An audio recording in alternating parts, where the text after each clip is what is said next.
Assalamualaikum. Semua ada ke? Cakul dengan cendol je. Cakul dengan cendol je? Sukiya bowl kan tak ada? Tu ada. Bagi saya ni lah takoyaki 12 pieces. Cendol jagung tu satu, tapi tak nak kacang merah. Sukiya bowl daging ke ayam? Dengan daging. Boleh lah. Daging tu. Paling best seller apa benda? Paling orang beli? Cakul lah. Taco. Cakul yang paling lama pun yang lain-lain semua berganti. Oh ganti. Cakul? Tapi nak panaskan dulu boleh ke? Boleh. Panaskan balik. Panas-panas dulu. Tapi ni apa? Sertakan order kat Endo. Saya punya lambat kita apa? Okey. Sama. Masih? Sama. Okey. Okey. Okey. Terima kasih. Alright, dapat dah. Okey, kita start dengan apa? Sukiya bowl. Sedap bau dia. Bismillahirrahmanirrahim.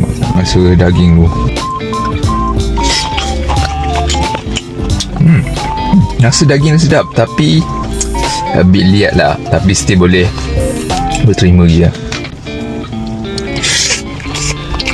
Pedas-pedas, creamy, sedap. Aku tak pernah makan sukiya bowl, tapi this one bagi aku sedap. Daging dia pun banyak. Aku suka dia punya nasi dia. Aku tak rasa dia guna nasi biasa ni. Next kita rasa dia punya apa? Takoyaki. Kata dah lama niaga takoyaki ni. So mesti sedap ni. Rasa ni apa, dia punya spicy. Sedap. QP mayo. Cheese sauce. Portion banyak ah. Start kekut kuah bab. Banyak kuah. Kuah pula. Dia punya sos dia dah asli. Apa nama? Cendol. Bismillahirrahmanirrahim. Lepas makan layan cendol. Alhamdulillah.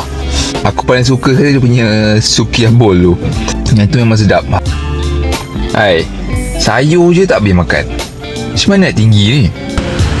Tahu lah sudu gafur pun tak ya? Sudu gafur tak nak? Tak ya. Okay, terima kasih. Semoga murah rezeki. Terima kasih, masak sedap. Okay.